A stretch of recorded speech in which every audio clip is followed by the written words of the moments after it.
Hey guys, and welcome back to another, I'm gonna say episode of Confessions of a Modern Day Exorcist. So hi, number 2, dos.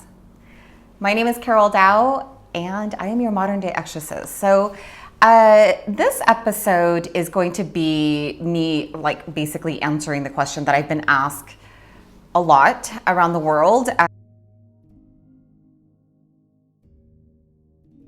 How did I become a modern day exorcist? How did I get here?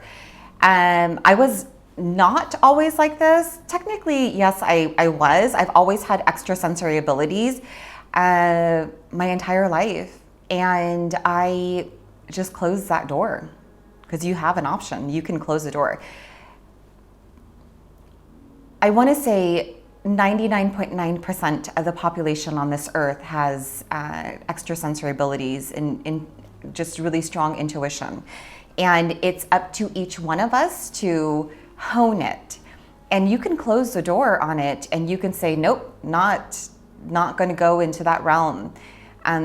But sometimes it's more difficult to keep the door closed because that door is going to jiggle itself open because spirit and source is saying, hey, we're here. So I've always had it, but I grew up in Orange County, California, and that's where the Orange County's housewives of Orange County came from.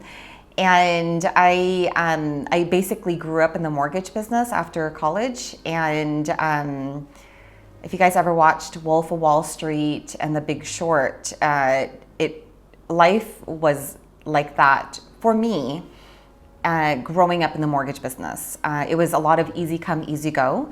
And when I was younger, I told myself if I were to ever have a family, I would want to provide for them in a more materialistic way, because that's all I really knew growing up in Orange County. And also being Vietnamese, it's a lifestyle, it's a culture. So, and that's what I conformed to. And we grew up poor, and so I decided to allow fear to rule my life. So about 4 years ago, life was really good for me.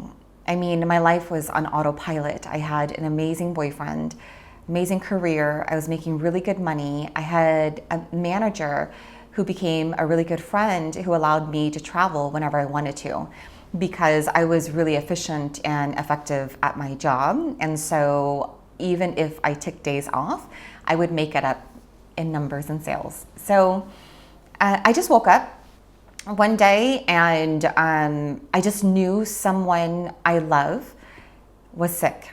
They didn't have any physical symptoms. They were living their life. They were going to work. They were eating. They were going to the gym. But I just had a feeling and a knowing that there was something wrong. So come to find out, this person was starting to bleed internally. And he was going to bleed out in 6 months to a year. So by the time I realized that if I didn't have this dream or knowing and bring this person to a specialist, then they would have died.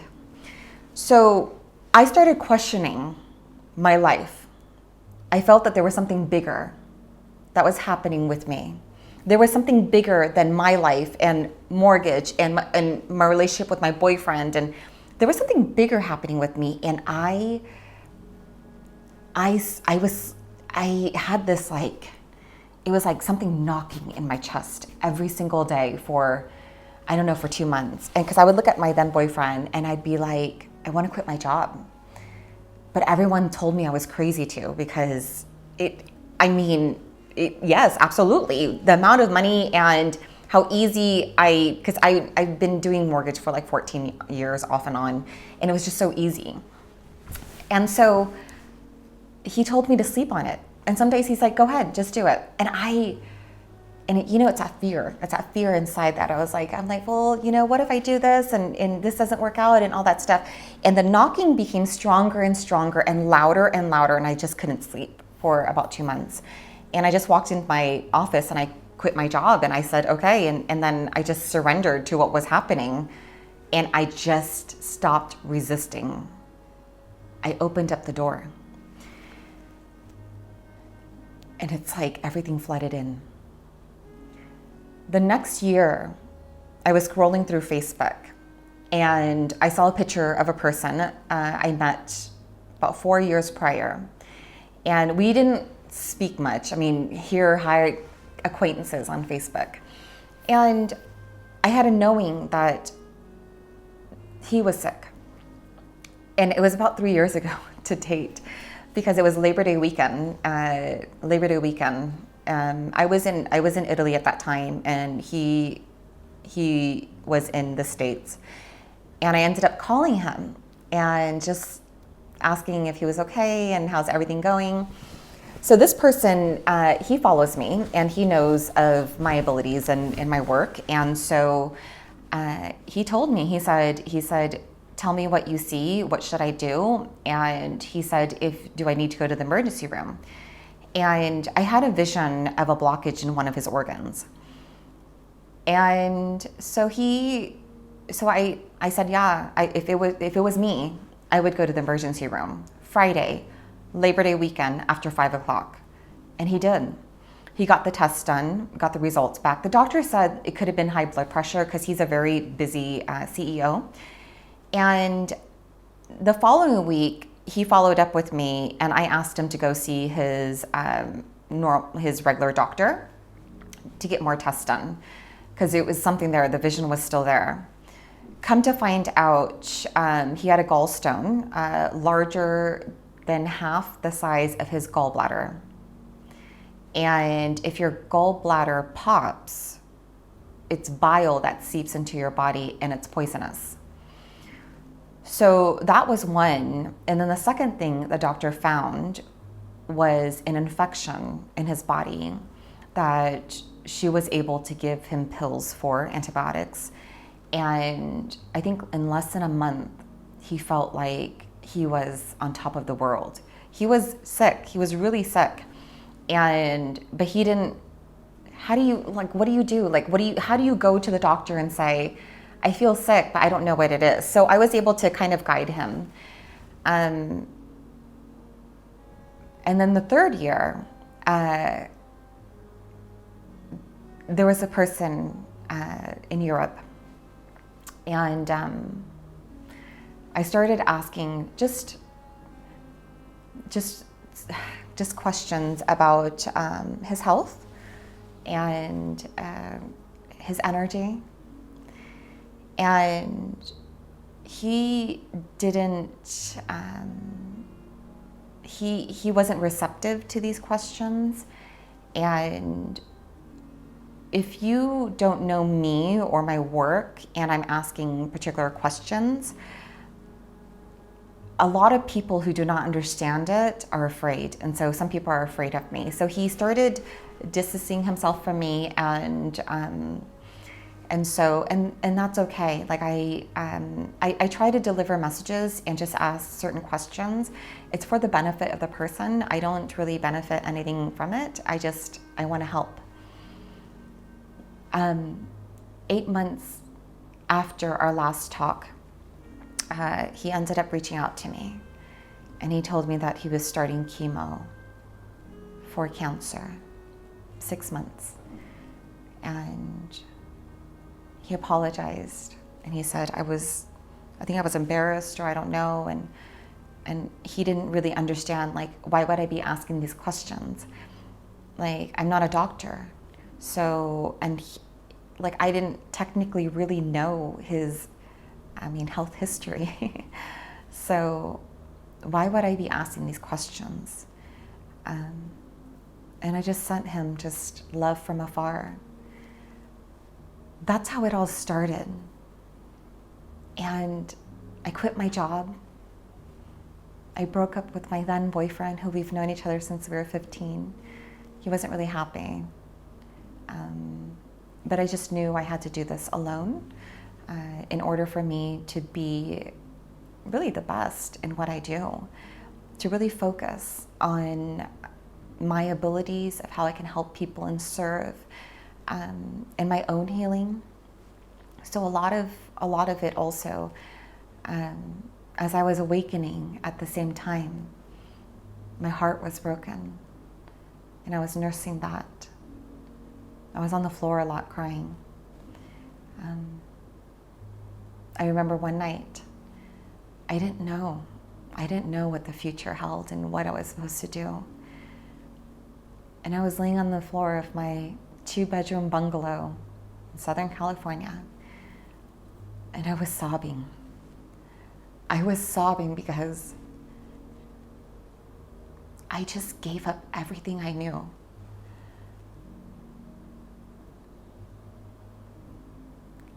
And then I felt 2 arms hug me and lift me up and walk me to my Cali King bed and put me to sleep.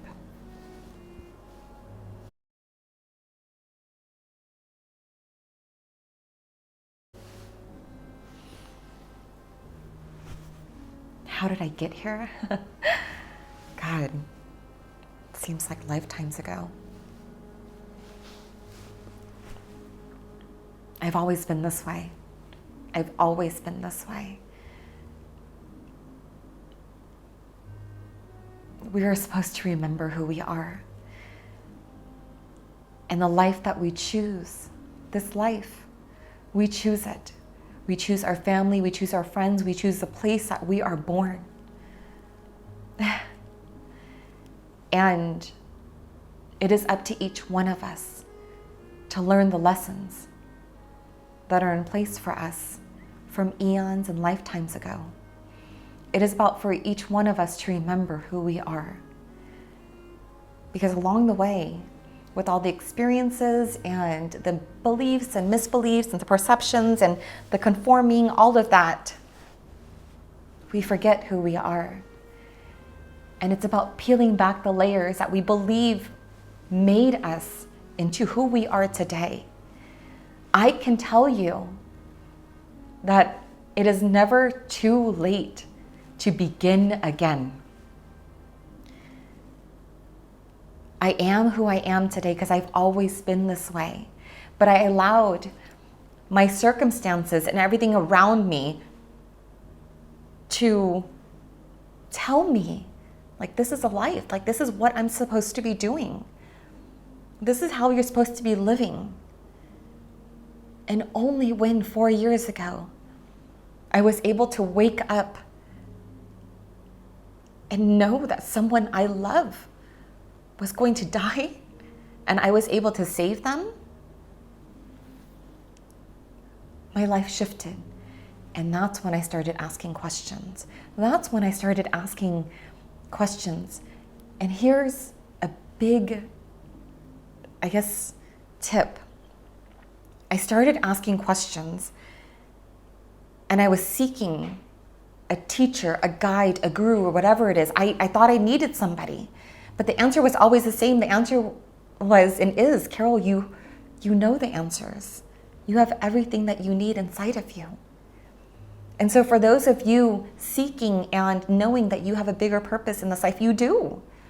You just have to be quiet enough to listen. And that's where meditation comes in.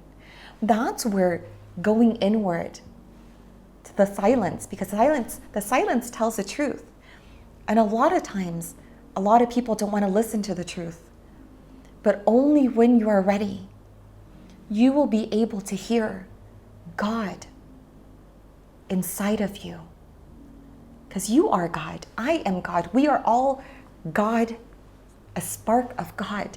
We are all source. We just disconnected a long time ago, but we never did disconnect. It was just something that I believe all of us imagined, that we disconnected from source, but we never did. We were always connected. We are always connected. So now I place hands on people and I bless them, and then demons release from them. So I I became vegan for the animals. I quit smoking. I don't drink. I didn't drink for 2 years to become the clearest channel. I actually ended up started questioning the people I hung out with and the energy that I was emitting and they were taking or giving to me. So I keep my circle small and very small, with core friends. And so I don't even wear jewelry anymore. I stopped wearing my gold and diamonds, and I don't wear any type of perfumes. I used to paint my nails all the time, and not that much anymore. So I am just trying to be the best clear channel that I can be for those around me to serve and help others. And you guys, I really think that's all you can do is just to try your best, to do your best. Just be kind to yourself, be gentle. For those of you awakening to your life mission and purpose, be kind and gentle to yourself. I was my own worst enemy, and I pushed myself a lot, and I've grown a lot, and I have the know-how to do a lot of things because of the time and effort and dedication I have placed on what I do. And so even if I'm in the middle of a city, I feel as though I am on top of a mountain and isolated, because I love to set the bar high for myself. And so in the middle of a city, with all the chaos and all the energy that is twirling about, flowing around, I tend to sit in meditation mode a lot, and do my own healing for own understanding and writing and all that. So yeah, that's it. That is episode 2. Next week's episode is going to be about another client session. The most recent one, which is pretty cool because my sister just told me that that story in itself is like a movie. And I would agree. So there's a lot of stuff going on. I hope you guys have a wonderful week. Thank you for tuning in. That's it. Fala me derit shom. I'm Albanian. Grazie mille. Gamang. Muchas gracias. Thank you. And blessed be.